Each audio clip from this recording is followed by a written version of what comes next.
Okay, sorry. Action!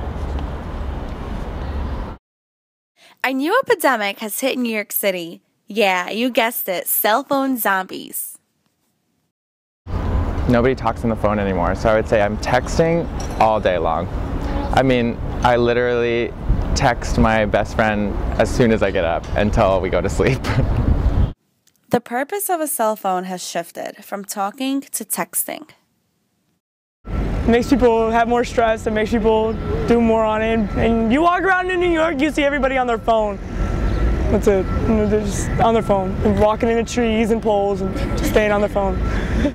But walking into trees and poles might be the least of your concerns. Cell phones can also affect relationships. Well, I had this app on my iPhone where the little red dot would just beep in the corner, you know, if you got a message from a certain number and somebody saw the red dot and asked what it was, and I said the battery was dying, but she knew a lot about iPhones, so she knew I was up to something. I got caught. I mean, I was young then. Luckily, my girlfriend didn't mind that I didn't use my cell phone that much. But it came to a certain point where she was like, hey, you should call me back.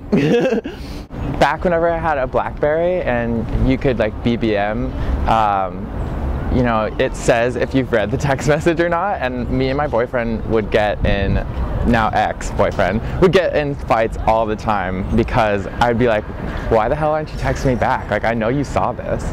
Like, instead of just assuming, you actually see that he did read it and then ignored you. Despite everyone's obsession with cell phones, some people still miss the good old days where there were no cell phone zombies. I kind of liked when I had to be somewhere to talk to somebody instead of people can talk to me anywhere.